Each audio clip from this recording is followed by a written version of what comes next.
Revelation 5166. From the 7th of July 1951.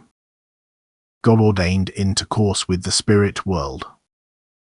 An immense number of spiritual beings surround the earth and stay close to people who are somehow connected to them through the same spiritual maturity, the same attitude or bonds in earthly life. They all sense that great things are preparing themselves. They know that something is about to happen to Earth and its inhabitants, yet only highly developed spiritual beings know God's eternal plan of salvation and thus also the course of the coming time. The spiritual world is extremely busy and wants to help earthly people on God's behalf to increase their degree of maturity as much as possible before the day dawns which will end their lives. The ignorant souls in the spiritual kingdom also sense a general threat to earthly people and instinctively stay close to those they were close to. They cannot tell themselves what they are worried about, and yet they are concerned about people, especially if they were lovingly attached to them. However, there is a law according to which there is no enlightenment as long as a person is without love and faith. For as long as the human being's soul is incapable of recognizing and accepting the truth.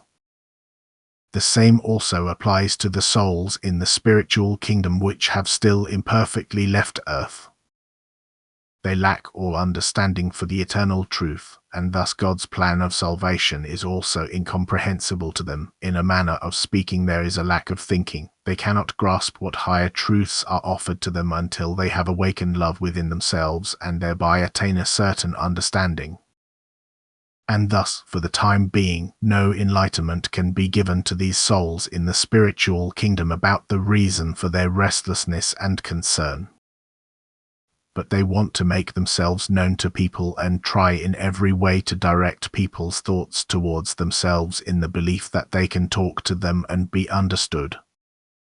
It is a great disappointment for these souls when they are not listened to, as they believe, and yet they do not give up their efforts to make themselves understood.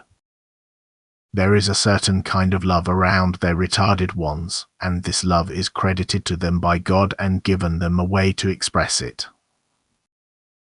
Wherever people come together on earth in remembrance of the deceased in order to help them, a God-willed communication from earth to the spirit world can be established.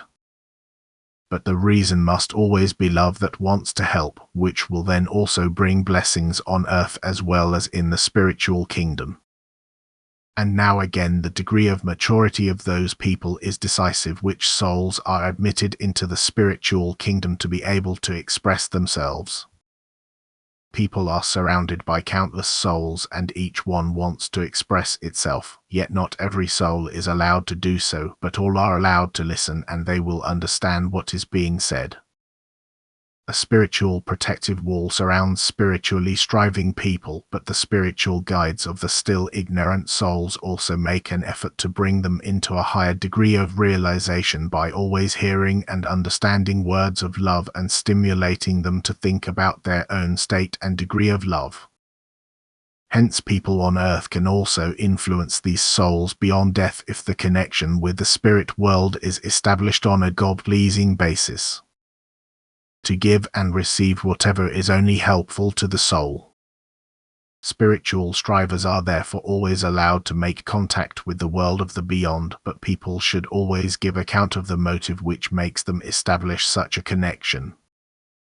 For the souls in the beyond it is a relief of their concern for people, if they can draw their attention to what threatens them, for which they have a fine feeling but not the right explanation. And they will always stay close to the endangered and want to help them. And this will to help will be valued by God and rewarded with counter-help. Amen.